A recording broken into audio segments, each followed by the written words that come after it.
Welcome back, some hacker. We are carrying on with trigonometry, and your question is going to ask you to simplify. The first thing I want you to do is make sure you have your Cartesian plane with all your identities locked and loaded next to your question so that it's so much easier for you to find the answers. The first thing that we want to do is we want to kind of manipulate this 450 degrees a little bit over here because we need to make sure that we get to something that is on our Cartesian plane. And the way that we do that is we are going to minus 360 degrees. We can do that because, for example, if you have your Cartesian plane, let's say your point was over there, and you minus 360 degrees, you would get all the way to the same position. The same as if you plus a revolution. So if you plus 360 degrees, you would go all the way and then you will end up at the same point. Okay, so this helps us to manipulate a little bit so that we can actually get to something that is indeed on our Cartesian plane. So let's go ahead and do that now. You'll have cos 450 degrees minus a minus 360 degrees. And you can just leave it like that for now. Then stick your minus down. What I like to do at this point is put a bracket. And then I'm going to have a look at where my sign falls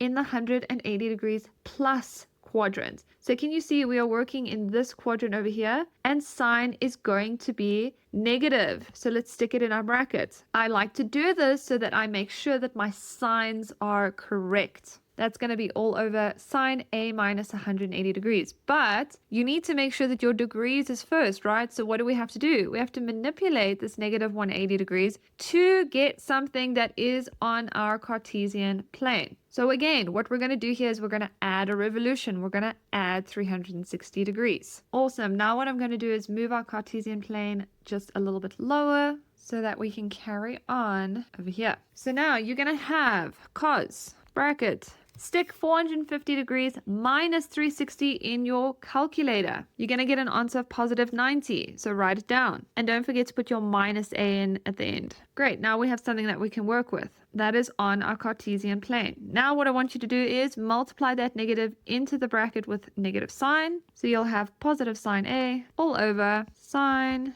And now what I want you to do is put negative 180 degrees plus 360 degrees in your calculator. You are going to get an answer of positive 180 degrees. Stick that in your bracket. And then make sure that you've got your positive a as well. Close your brackets. Right, so in the next line, what I want you to see is whenever we have 90 degrees, our cos changes into sine and vice versa. So we know that this is going to be cos, but it's going to change to sine. So in the 90 degrees minus quadrant, is cos positive or negative there? It's positive. So that means we're going to have sine a. And we're going to plus our other sine a.